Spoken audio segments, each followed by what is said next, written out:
it hit me that I had built all these barriers. I had built these barriers of, there's no such thing as a mistake. You have to be the perfect executive. You have to constantly worry about your image. You can't be who you really are. You can't share your vulnerabilities. All these barriers, right? And what I should have been building was putting up a shield to protect myself from people that wanted to harm me or from my own ambitions. And you could put a shield down, but if you build a barrier, then nobody can get in and your love can't get out.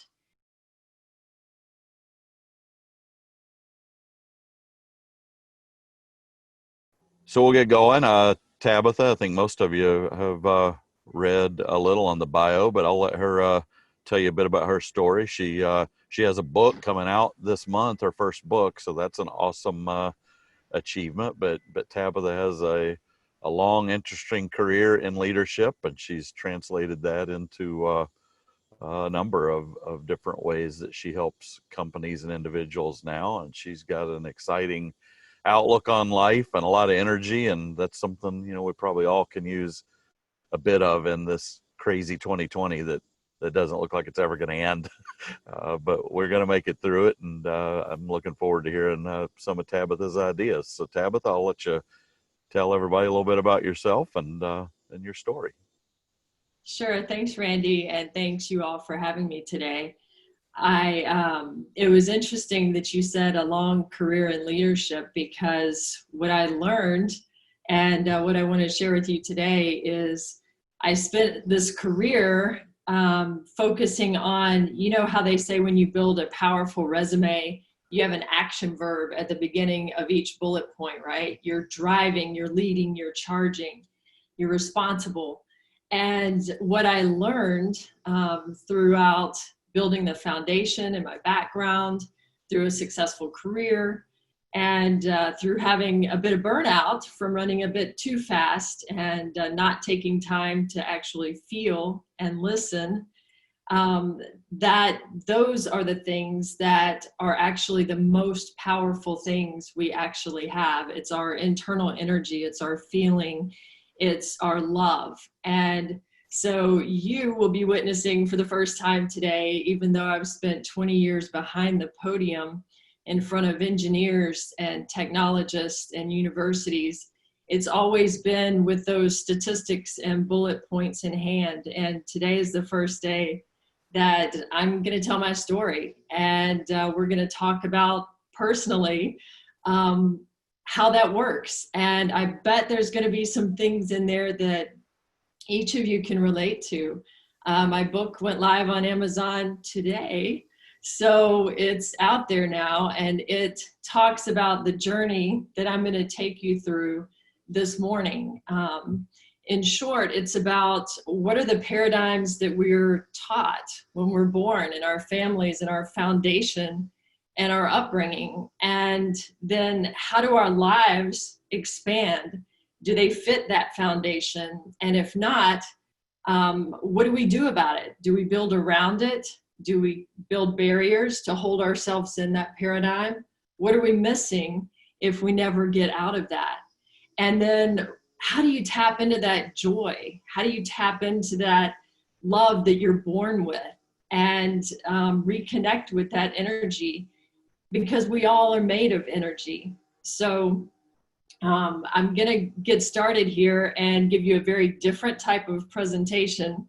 Let me know, Randy, when you can see my screen here, and we'll get going.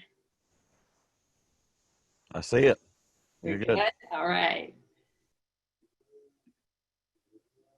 So as I said, we're going to talk through what are the paradigms that shaped us, what happens when our lives don't necessarily fit that, and then what I learned in the Costa Rican jungle with no TV, no cell service, no connectivity for 3 months. What I learned that I think is life-changing, definitely for me, and hopefully for you. All of these photos, except maybe a couple that I couldn't find, are my photos from life, from journeys. This one I snapped one day taking a jog, and I stopped, and there's a 4-leaf clover here, here, here, and here. And the reason I like to use it is we kind of, because we're made of energy and we think about what we might want to project in life, things show up based on what we believe is possible. So we're going to start this crazy journey with my childhood. And I was born and raised in rural Kentucky with a couple of elementary education parents. And so one of the things that we learned was that everything has an important purpose. Every person, every critter, every creature that crawled along. And my mom used to do things like have us go get the caterpillars, the monarch caterpillars, and they go on milkweed plants, if you know what a milkweed plant is. And we would watch them make their chrysalis and then emerge into something really beautiful after that process. I had 4 horses, 3 chickens, a duck that walked sideways, 2 dogs, 3 cats, and an older sister. So there was a lot of activity in the Scott household growing up. Our animals were a big part of our life, and we worked really hard. So that was one of the foundations that we had, was if you work hard, you can do anything. If you want it, work for it. My first bicycle, I sold 264 boxes of greeting cards to buy. To go to college, I worked the night shift as a GTE operator, and that was before 911. So those were interesting times to work the night shift as an operator and then go to school full time during the day. I was raised in a house that there was no such thing as mistakes.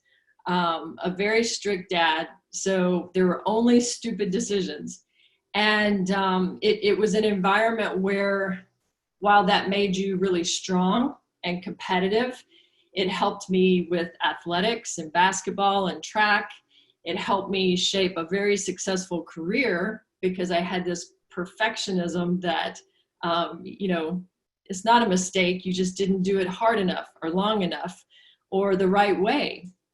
It was also very much an environment of, if you look like you might cry, it was one of those, wipe that look off your face or I'll give you something to cry about. And so emotions were very much on the back burner. You didn't let people see you sweat. You didn't let them see your emotions. And I know women that are on this call, you experience that at work. You can't show your emotions or you're being all female. You don't want to do that. And you guys experience that because we don't cut guys very much slack a lot of times. We expect them to just be strong all the time. And so those are things that, they're foundations, they're paradigms that we're born with. And sometimes they serve us well, and sometimes it's very difficult. But we were also 3 times a week churchgoers. And that was an important thing for our life because for me, it's where I was introduced to the piano. My grandmother had one, and I have one behind me here. That's my baby. And about the age of 4, I realized I could hear these hymns in my head, and they would come out through my fingers. So my first experience with the Holy Spirit was something that I couldn't logically understand, was this ability to play what was in my mind, on my heart. And by age 7, I was doing special musics in church. And by 10, accompanying like choral festivals at our school. I couldn't read a lick of music, and I still can't. But understanding what came from my heart could touch others. And sometimes they would clap along, or sometimes they would stomp their foot a little bit. And sometimes they would cry based on what the music was. and the message that was coming out. And so that was a very, very important foundational lesson for me, that whatever is in your heart, when you share it with love, you can affect other people. I got to tell you, one day, when I was going down to feed the horses, you know, this whole bit about responsibility, and you had to lock up the chickens and the duck at night because the weasels might get in. You also had to put the horses in their stalls and give them food every night. And one night I went down and I reached in the food bin to get out the corn. And as I did, there was a big possum in there. And I don't know if you guys have ever seen one of those up close, but this possum was so big and so ugly, and he hissed like with his big teeth at me. And I was thinking, you know, Dad always says snakes are more afraid of you than you are of them. So just be easy. He's going to be afraid of you and he'll go on his way.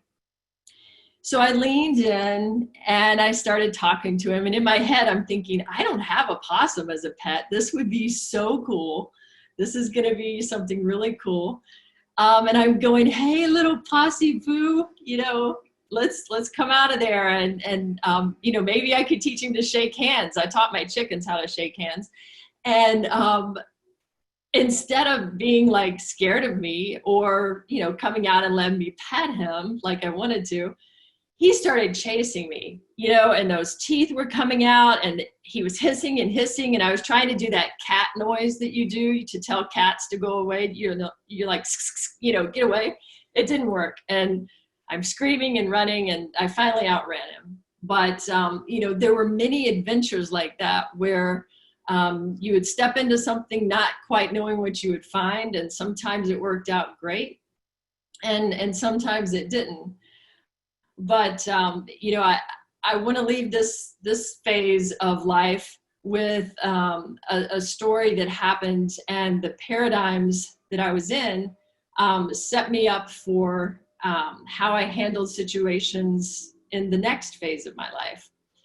The senior year of high school, I went to a party one evening. I told my parents, as I'm sure many teens do, hey, I'm going to spend the night with Dana tonight, which was true, but I didn't say that it was going to be at a party. And so we get to the party, we go inside, I have a drink or so, and I remembered I left my purse out on the car. And so not thinking anything about it, I go to retrieve it. And when I go out, this is a rural part of Kentucky. It's very safe, an idyllic community. And I remember reaching up on top of the car to pick up my purse, and I hear this thump, you know, the thump, like when you hit a watermelon in the grocery store and it, you know, to see if it's ripe or not. And it was cold outside. And I felt this heat coming out the backside of my head. And then a few hours later, I woke up in the ditch next to the tire tool that had been used to knock me out. And instead of thinking, I'm hurt, I need help, who can I talk to? Were there any witnesses?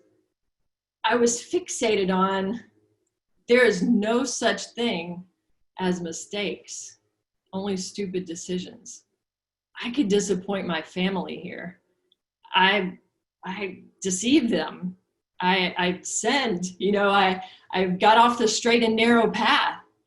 And this is my punishment. You know, surely I put myself in a situation to get attacked. And isn't that what we do a lot of times?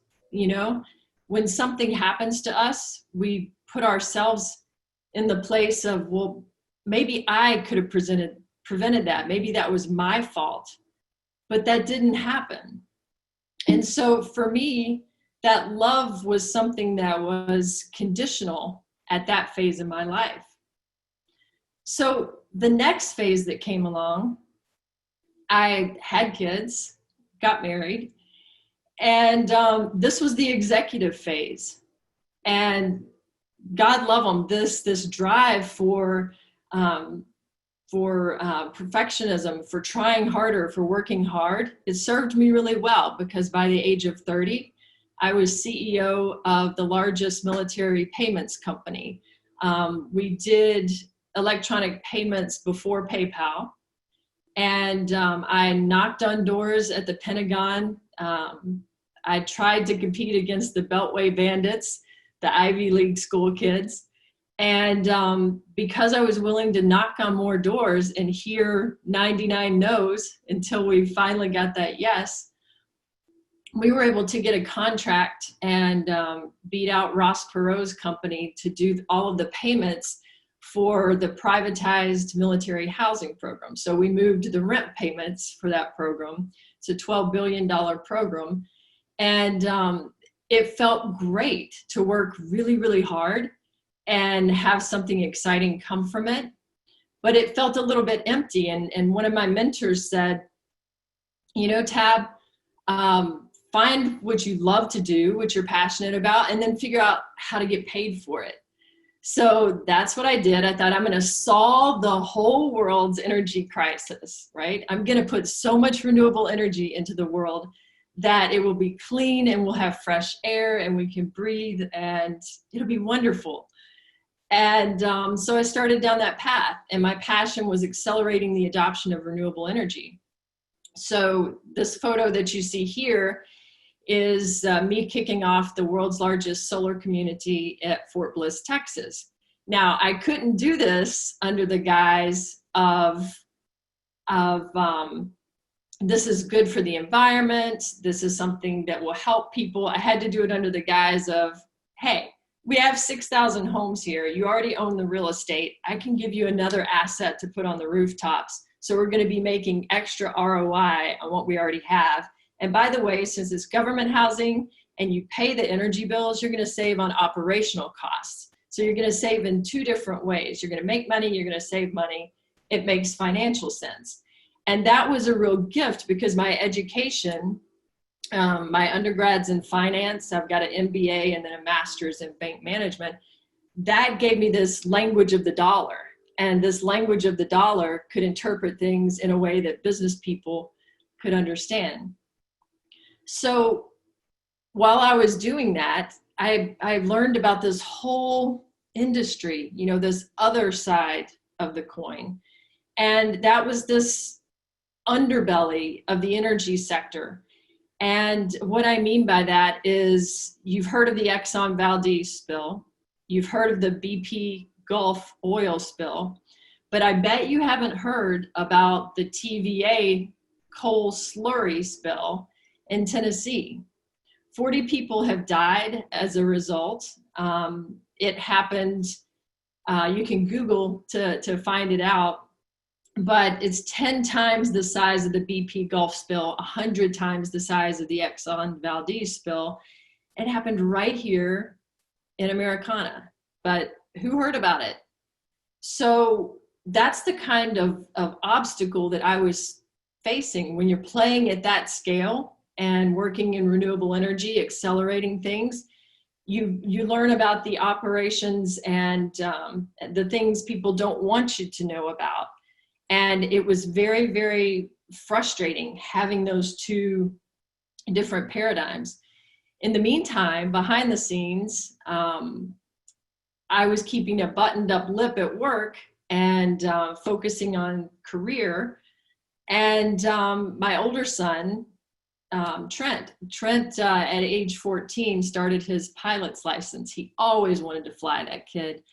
And so he started selling newspapers, doing work, and paying for flight lessons. So as his path was going along, around age 16, he started falling asleep in school. And the counselor said, hey, I think you might be on drugs. I don't know what's wrong with your kid. He keeps falling asleep at school. And we took him to 7 different doctors over a long period of time, trying to figure out what was going on. Finally, he was diagnosed. He still wasn't doing well.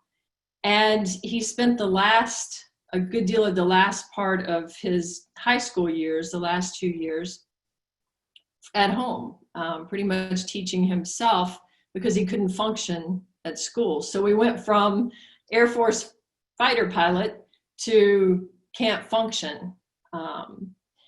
And that was a lot. I didn't talk to the people at work about it. And I thought, well, you know what, let's raise money. Let's raise awareness. Raised a couple $100,000 for research. Ran the Boston Marathon to raise awareness. Held big events in Nashville. Got the music industry got involved. Got NASCAR involved. Kyle Busch, Eric Jones put our Wake Up Narcolepsy logo on their car for free. So anything that I could do to help, but you know, it didn't fix him. and so this foundation of we can do anything we set our minds to, it wasn't working.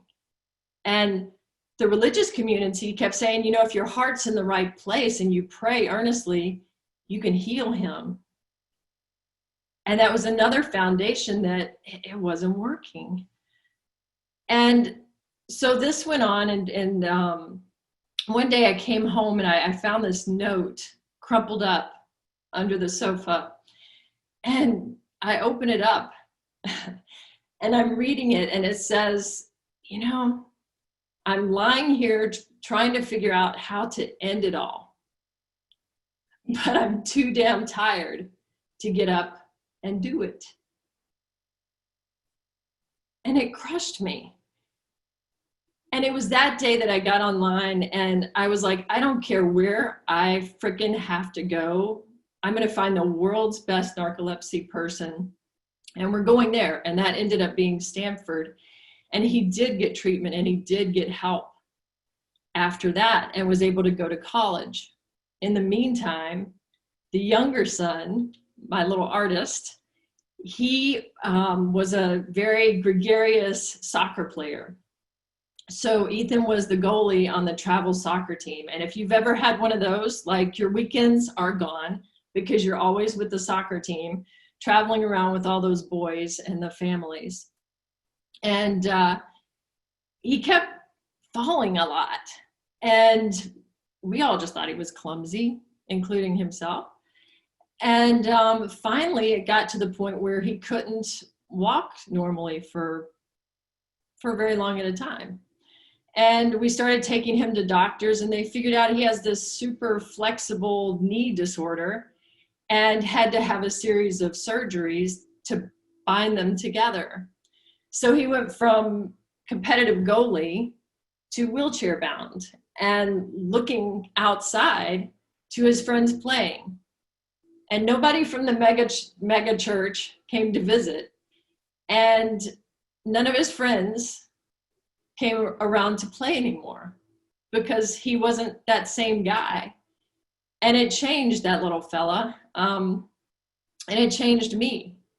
And again, I thought I can just outrun this. I can do that. I ran 6 marathons in 18 months. And I was trying to outrun it all instead of telling the people in my life, hey man, here's what's going on and it sucks. It really sucks. I thought I had to keep this face up and this face up, you know, where you're running and you wake up one day and you realize this whole life has happened and I've been on cruise control. Anybody ever feel like that? You know, cruise control works like you set it just a little faster than you're supposed to be going, but not fast enough to get caught, to get yourself in trouble. And you get to the destination. That's all you're worried about, because isn't that how we think? Let's get to the next thing. I'm just going to get through this surgery with the kids, and then I'll get to the next thing. I'll get to the next thing. Well, where is that proverbial it? Where are we going in our lives? You know, running from everything, with everything, and not taking time to sit in it, to cry for a minute, to feel what's going on, is like being on cruise control. And you wake up and you're there. Where is there, right? So how did I know it was time for a change in my life? Well, I knew it because that day that I woke up and I realized I'm empty nesting. My kids are grown and gone. And nobody cares about this work I'm doing in the energy sector. I'm being a little dramatic here. Some people do care, but a lot of Americans don't care so much. And it felt like people really didn't care about their environment very much. And I thought, what do I do from here? And it wasn't long after Ethan left for college that in a routine mammogram, they found some suspicious tissue. So a few weeks after that, I came out of the operating room with half of the breast that I went in with. And I thought, surely this is just part of the journey. Just keep sucking it up. I didn't tell anybody at work what was going on because I didn't want anybody thinking about my breasts. I was the only chick in the office. I was the only senior executive. I went from being CEO at the age of 30 to being senior vice president of 2 global organizations, one based in Sydney, one based in London. So I'm jet setting all over the country. And a couple weeks after having this surgery, I hadn't told anyone, but there was still tape and tubes and, things running all directions under my suit jacket.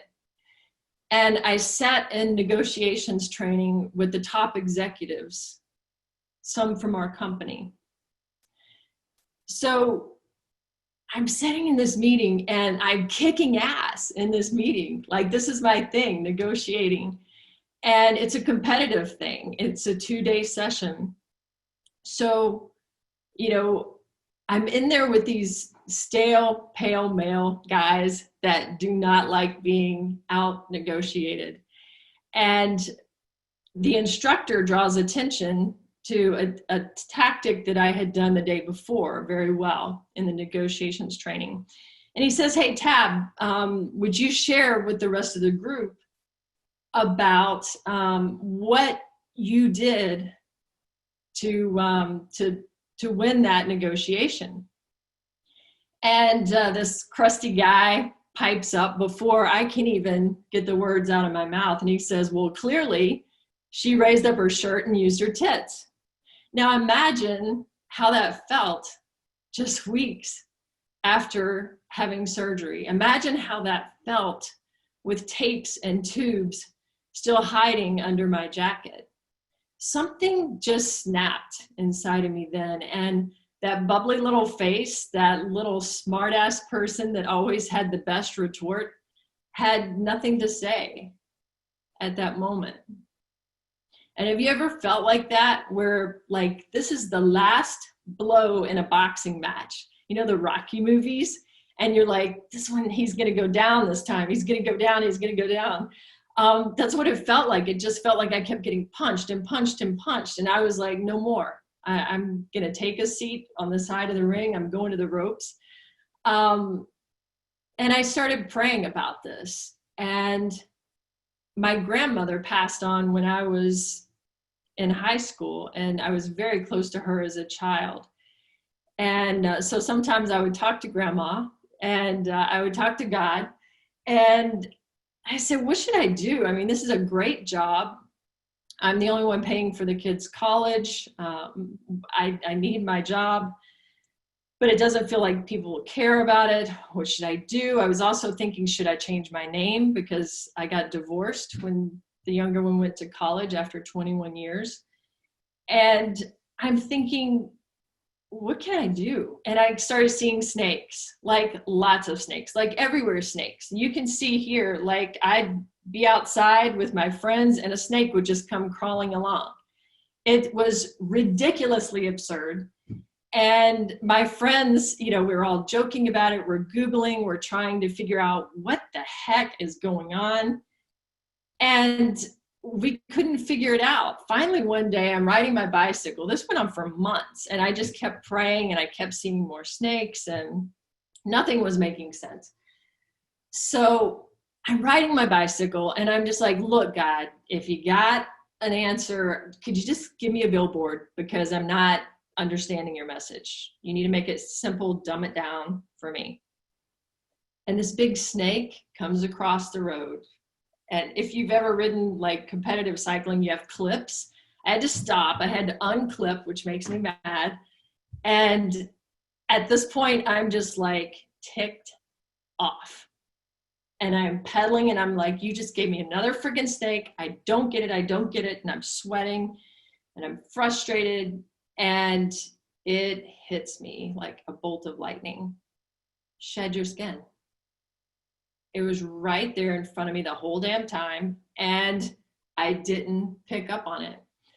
You see, snakes shed their skin for two reasons. One, it literally is holding them back.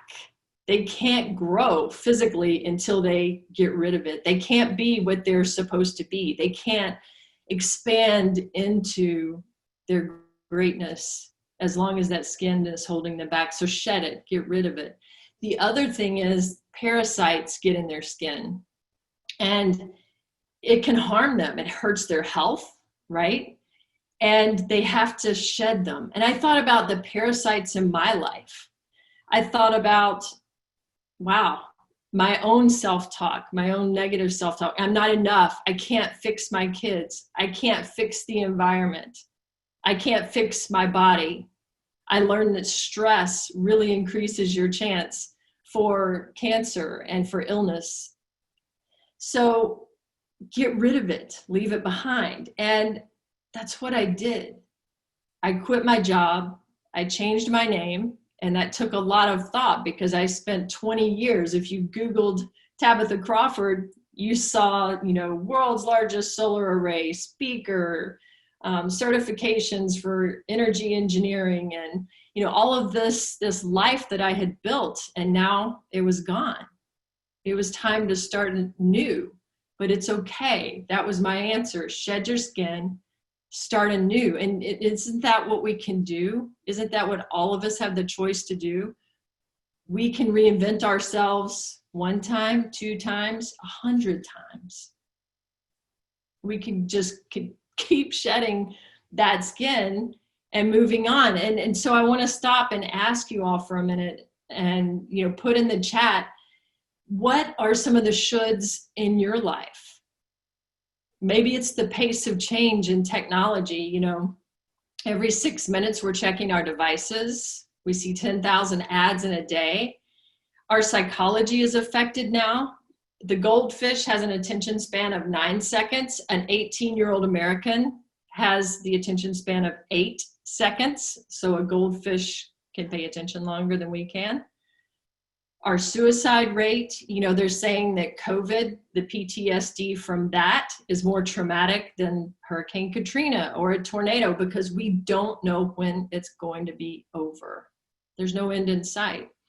Maybe it's your career, maybe it's your family, maybe it's your religion, maybe it's your friends, but who is shooting on you, right? Are you busy shooting on yourself? What are the shoulds in your life? You should be faster. You should do better. So I'm going to let you guys put some things in chat. I'm going to read a quick little excerpt from my book about my personal shoulds and the struggle between the foundation and what I grew into. And then let's talk about your shoulds for a bit.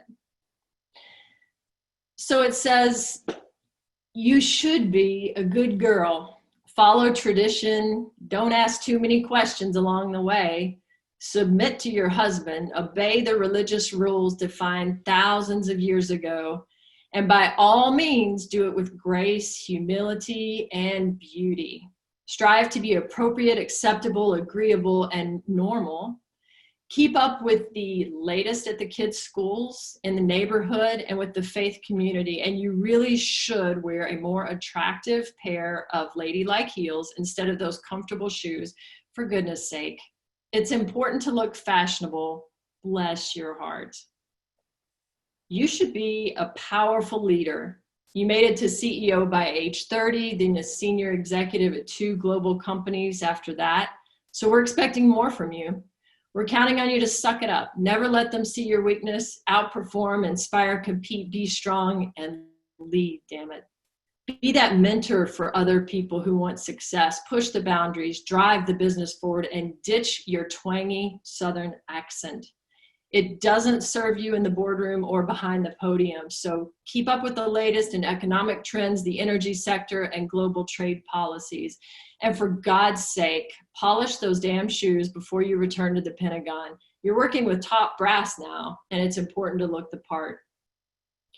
You see those clashing worlds of the Southern conservative mom and a hard-charging progressive executive made it feel impossible to keep everyone happy, including myself. No matter what shoes I was wearing at the time, it seemed like nothing fit expectations. I call it the should monster. And let me go back here. I think I put his little picture over here, but I can't see it. Yes, so this little purple guy up there, I call it the should monster, because if you can depersonalize it, in my book I talk about, it's a technique that they use in psychology a lot of times. If you can depersonalize something, then it's no longer, I'm disappointing my parents, I'm disappointing my family. It's about the should monster is saying this to me, and it's easier to move forward sometimes. So what I learned in Costa Rica, and I'll make this very quick because I know we're going to run out of time. There is no way that things should be. There is no way that things should be. You see, everything is made out of the exact same energy. And in my book, I use quantum physics. I use the laws of physics and science to show how, because we're made of energy, then it reinforces our ability to tap into that energy, to recharge ourselves. If you think about our language, we say things like we're in sync, we're in tune. If you think about what are you tuning into in your life? Are we tuning into the person that's the loudest? Maybe it's the bully, maybe it's the should monster. Or are you tuning in to the things that that touch your heart or that you might want to know about? I learned that love is like a magic penny, that the more you give it away, the more you receive. And that sounds really cliche, but it's this endless source of energy. And when I say source of energy, I mean like joy, like that happy belly energy that you feel as a little kid when you're blowing out the candles on your birthday cake, or when your favorite team takes the field in the final game, like the Super Bowl. It's that unending energy, like I used to feel playing the piano as a kid. So those things are really important. When I went to Costa Rica, it was a huge surprise for me because it was an hour from paved roads.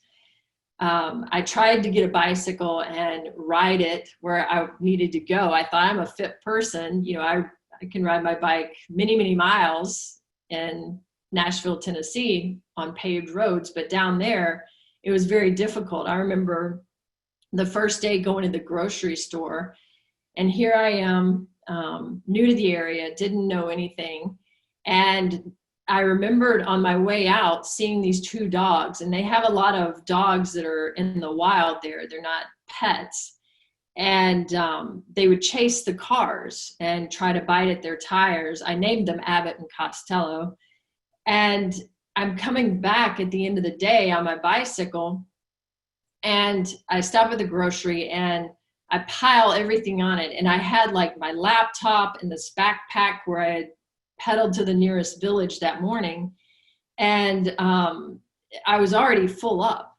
And this little bicycle that I rented had a basket in the front, and I stacked all the groceries in it. And I even had to buy a pot. I didn't even have anything to cook in there.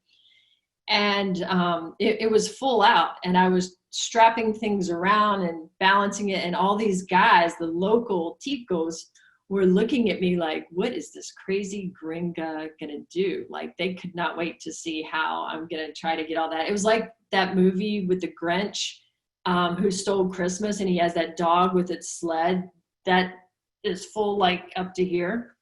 That's what my bicycle looked like. And I'm pedaling down those roads, and it was like potholes there are like the size of bathtubs. And so I'm on this leisure bicycle from like the 1940s with all these packs stacked up, and I'm trying to balance it. So I'm driving sideways through the potholes. And then I remembered Abbott and Costello. And I'm thinking, oh my gosh, how am I going to get past them? And the pot and its lid kept banging together. And they were making this sound like a monkey with cymbals, you know, just ting, ting, ting, ting, the whole way down. And I'm like, oh man, what am I going to do with the dogs? So I'm getting my speed up as fast as I can go. And I'm thinking, what am I going to do with these dogs? They're going to like eat my calves like hungry lumberjacks. And finally, I get to where Abbott and Costello live, and all of the people are out in the street, the locals, thank God, because a cow was having a baby right next to them, and everybody was in the street. So Abbott and Costello were off duty at the moment, and I got through there, but these people are looking at me like, what the heck is that? And I'm ching, ching, ching, you know, no matter how many times I stopped and rejiggered that pot, it just kept banging and like drawing all of this attention. But I finally just drove past and you know, gave him a good hola on my way past. And it was a very interesting place to live for a while. And I'll just share one quick story because I know we're almost out of time, and I want to leave plenty of time for your comments. But the journey continued in Costa Rica, where getting close to God, getting close to the Spirit, and reconnecting with those things like listening instead of saying, I can fix this, I can control this. The things that made me a powerful executive made me a weak person as far as loving and tapping into the Spirit and tapping into what naturally energizes us. And so I shifted from driving and controlling to listening and allowing. And it was way, way, way more powerful. And I kept getting answers through animals. Sometimes it was through monkeys, sometimes it was through scorpions. Everybody told me, you're going to see a scorpion at some point. But if they sting you, just put lime juice on it. And I was horrified at the thought. We don't have scorpions in Kentucky. And I had never seen one. And one day I saw my first scorpion. And within 48 hours, I had 7 different scorpions. In the book, it talks about how, you know, I killed one. I found out it was bad karma to kill him. So I gently like would capture them and take them outside and talk to them and let them go on a nearby hill and try to convince them not to bother me anymore. And I was thinking, what is it trying to tell me? What is hard on the outside? You know, what is scary? What is, because they have this exoskeleton, and I was racking my brains, and it hit me that I had built all these barriers. I had built these barriers of, you know, there's no such thing as a mistake. You have to be the perfect executive. You have to constantly worry about your image. You can't be who you really are. You can't share your vulnerabilities. All these barriers, right? And what I should have been building was putting up a shield to protect myself from people that wanted to harm me or from my own ambitions. And you could put a shield down, but if you build a barrier, then nobody can get in and your love can't get out. And once I figured that out, and once I invited love back in Costa Rica, once I put those walls down, that hard shell, I never saw another scorpion after that day. And so the book talks about the series of animals that brought the message from God of how to be what is really important to me. And so, one of the things that I wanted to read to you, it says, I'm a recovering skeptic. I was addicted to being logical, accommodating, professional, and rational. Can any of you relate to that? I avoided uncomfy things like emotions, spirituality, and even love itself. But I'm on the road to recovery now, thanks to the realization that life is not about choosing sides, being logical or intuitive, being rational or emotional, scientific or spiritual. Instead, it's about having the freedom to embrace all of those qualities at the same time. You see, the truth that set me free was the understanding that reality itself is the intersection of where quantum science meets spirituality. My existence had been an ongoing event defined by myself in every moment, but I didn't realize I was the one choosing how to define it. And so I want each of you to know that it doesn't take a trip to the jungle. It doesn't take quitting your job and changing your name and giving away your things and selling your house. It doesn't take all of those dramatic things that I did. All it takes is realizing you choose how to spend your energy. All it takes is realizing that the higher vibrations you have, you can connect in your own way. I call it my inner owl because the owl is my spirit animal. He would fly down and sit outside my bedroom window when I was having a hard time. And, like this moth that's on the floor of the jungle, sometimes you can't see what's there for you. You can't see the gifts in your life. You can't feel the love because you're busy just looking at the big picture. You're on cruise control. And each of you connects in your own way. I want you to know you don't have to sit cross-legged like a guru. I can't sit still that long. I've tried for years and years. For me, it's getting tired. It's being in nature. It's riding my bike for a long way or hiking until I'm fatigued, and then I can start to listen better. So it's about owning your greatness. It's about getting off the roof. And what I mean by that is there's a joke that my dad used to tell. And it's about a man who is in a house and it's flooding outside. And his name is Joe. And Joe prays to God, I know you're going to send me help. I know you're going to help me out of this. And I have faith. And he prays and he prays and he has to go upstairs and he ends up on the roof. And the waters keep rising. And Joe keeps praying. He's a man of faith. And along comes his neighbor, Ben. And Ben says, hey, Joe, jump in the John boat. I'll take you to safety. And Joe says, no, go on, man.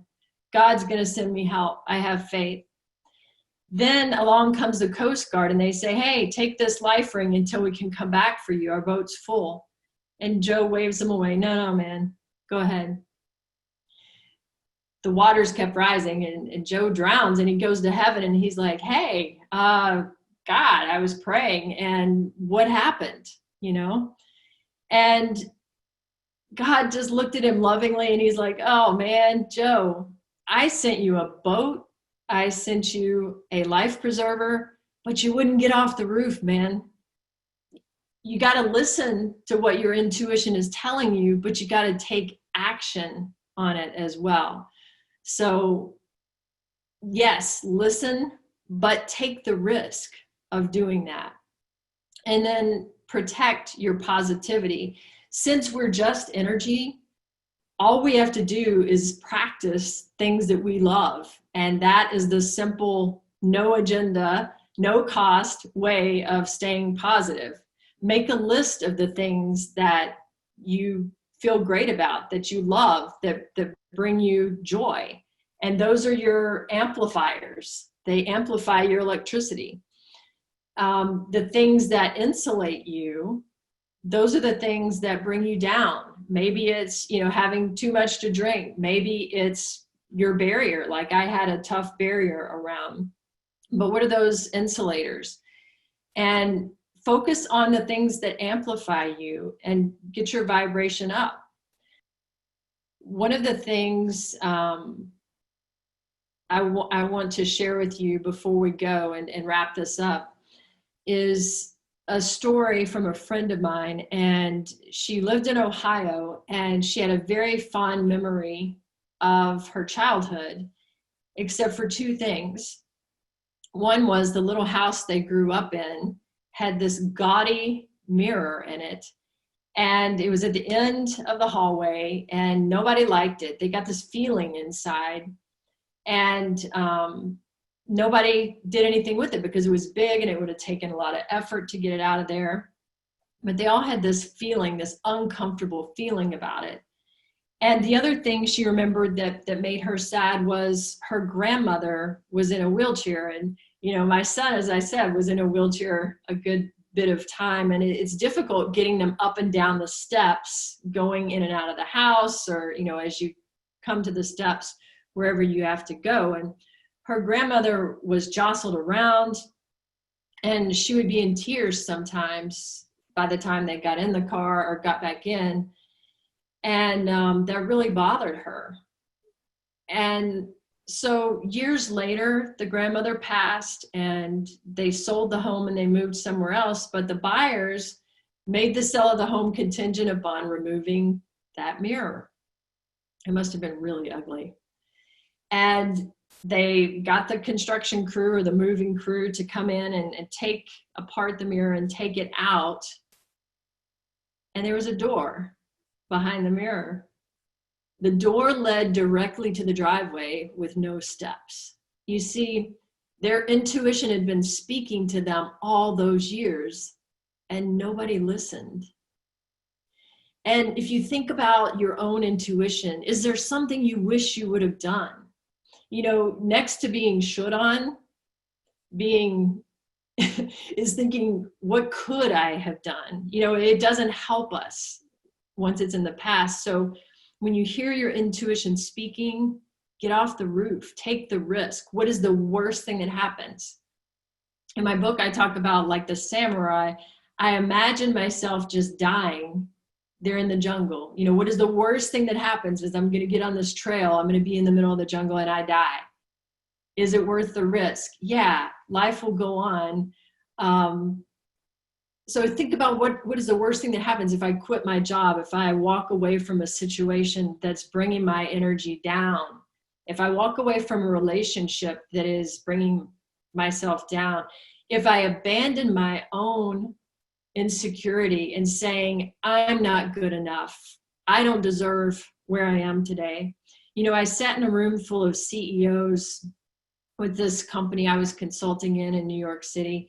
And I'm looking around at these people, these leaders and government officials, and the consistent message was they felt like they were living a lie. They felt like, do people realize that I'm just showing up and I'm acting into this part that I don't know what I'm doing any more than anybody else? And we're all like that, and it's okay. So just realize that that is absolutely okay, and do the best that you can. So I'm going to leave you with, on my website, there is a place for workshops and worksheets, and you can download for free. There are little worksheets to help you practice gratitude. If your brain is in gratitude, then psychology shows you cannot be down. So that's a great way to raise your vibration. Focusing on your amplifiers, what brings you up, put them on a sticky note, stick it, you know, on your mirror in the morning, or put it next to your workstation. So there are things out there to help you. And then, as Randy mentioned, my book went live last night. So it's out on Amazon, and it's called Trust Your Animal Instincts. I wrote this book literally from being in the jungle and meditating on how can I use my life to help others at this point. And my life game now is helping people find their potential. It's not for money. I'm not going to quit my day job of doing strategy for Tractor Supply Company. I'm doing this because it's laid on my heart and because I love you and I want to help everyone learn what I did without having to go to the jungle. So with that, I'm going to open it up, Randy, if people have questions or we can talk more Yeah, about what you say. yeah, that's great. If you've got questions, type it in the chat and we'll unmute you. I think you've hit on somewhere in all of your story, you've hit on something that I think everybody here probably can relate to sometime in their life. I wanted to start by asking you, now you've come back, you've re-entered corporate life, you work with a really successful, growing corporation in Tractor Supply. How do these lessons change your approach to corporate life? And then how do they help you with the strategy of a corporation connect with their customers? Thank you for that. Actually, a lot of work that I do is around, so the fundamental basis of my background, both renewable energy and what I didn't mention is I started studying human biofield energy, and I have many levels of certification and professional hours in human biofield energy work.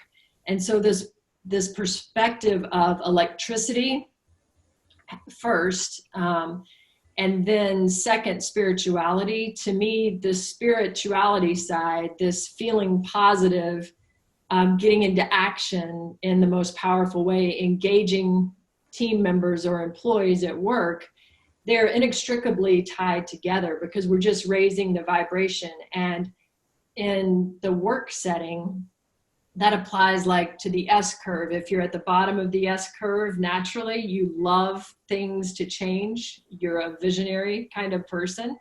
If you're up here at the top, then you're a stabilizer and you find risk and you're really good at finding it and killing it, right? So those are two opposites. So helping the teams at work find out, do you have a balance? First of all, do you have a good blend so that you don't have all renegades running away with the business and you don't have all people looking for risk? So in their strategy, I help people at work saying, first of all, we need a blend in our leadership. Second, I use it in work because if you're focused on how energetically you're showing up, and if you're showing up, which by the way, minute by minute, we get to invent, we get to set it. Anything that happens to me at work, I choose how to respond. So I see it energetically. If you have a bully, and I'm not speaking about my current job because it's great, but sometimes there will be people will be challenging things. And what we tend to do is like Newton's third law of motion is we'll strike back and then our energy cancels theirs out and we start doing this, right? And if you can learn instead to redirect that energy, then it's a lot more powerful. So instead of saying, hey, I don't agree with your idea or defending yourself, a lot of times asking the question, which redirects their energy, that's an interesting insight. How would you do that better? And so it's using those energy terms and also showing up vulnerably, actually telling my boss, I shared with him last week, my son lost his job because of COVID. He's a glass blower and, they can't do activities and he doesn't make enough to get unemployment. So now I'm helping him out with his rent, and my boss, the earth did not fall apart because I shared something personal at work. And I think we're so afraid of being judged, like, oh, she's going to complain. And there's a balance. So I'm striking the balance at work.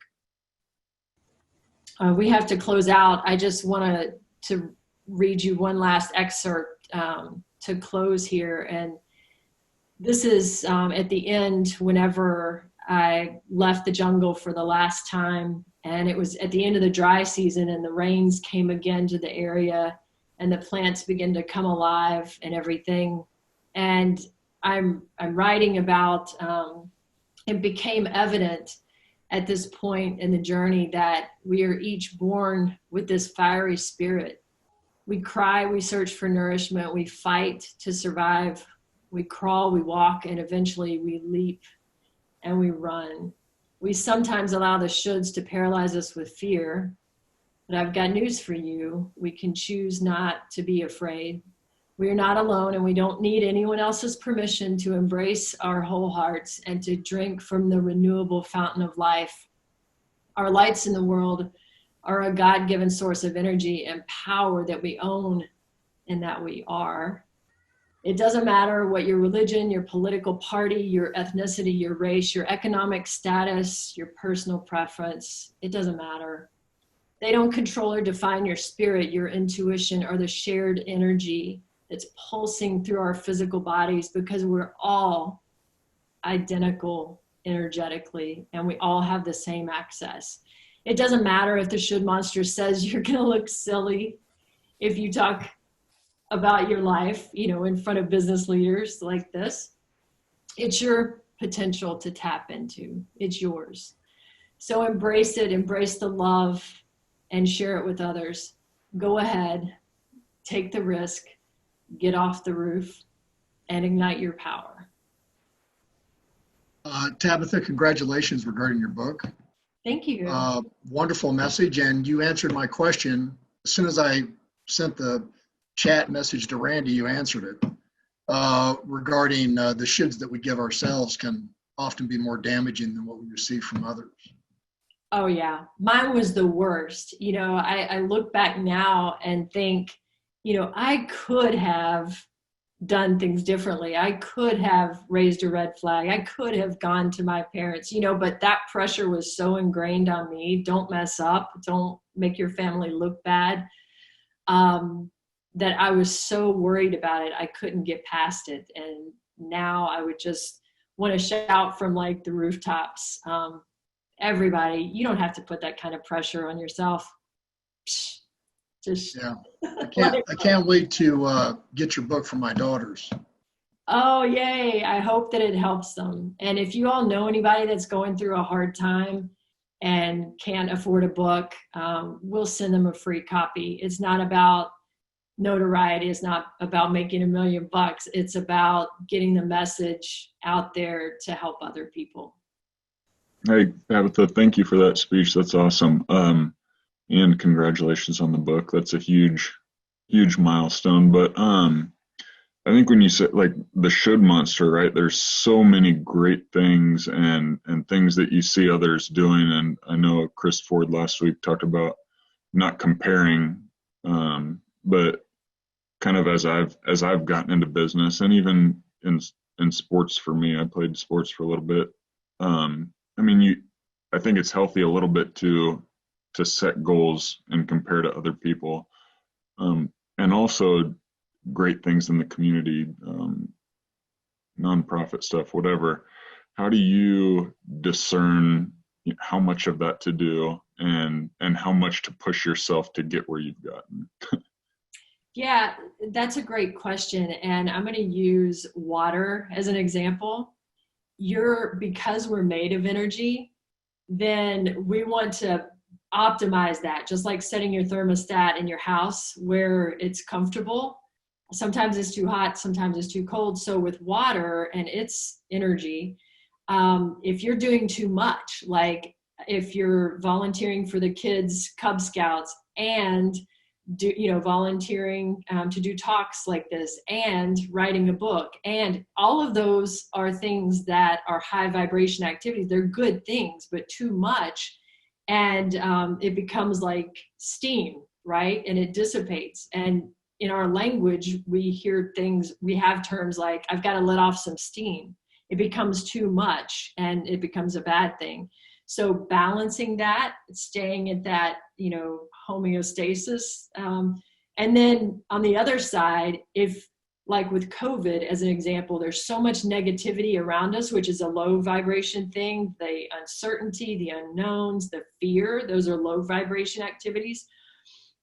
And in our language, we talk about things like being frozen in fear.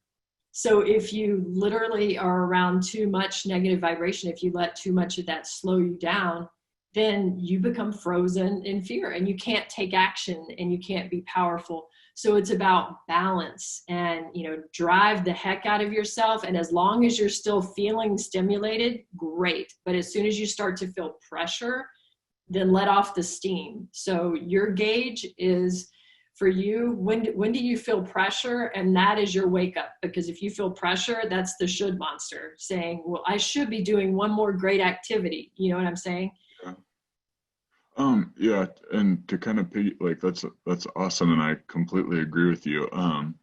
But I mean, like the term, pressure is what makes a diamond, right? Like, and pushing through some of those things, and like, there is opportunity to, if I just schedule out this one more thing, right?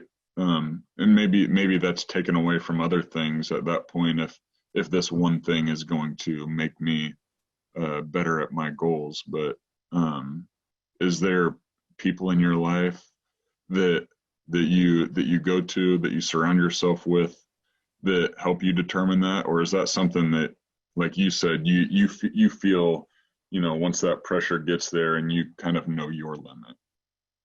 Yeah, I think because I've practiced it so much the last 3 years since getting back from the jungle, I'm pretty in tune to when I start feeling off balance, is another word energetically that we use in our language. And I'll think, what's going on? And, but as long as something stimulates you and you're feeling great about it, then it's raising your vibration. If your vibration's high, you're going to raise the vibration of others around you. So, Yeah. and you asked about being with other people. If you're around people that are at the same vibration as you, you amplify each other, right? Yeah. Where if you're around people that are always bringing you down, it's like the law of second thermodynamics, where heat will go to cold. They're going to bring you down, so you can't do that very much. You need those people that are at your level sometimes to recharge. So it's all about how you feel. And as long as something stimulates you, man, do all of it, as fast as you can, because that is your spirit. That's your intuition that you're hearing. And as long as it feels good, do it. And I'm not saying at the harm of others, so long as others are not harmed and you feel good about it, that's your intuition saying, hey, this is good.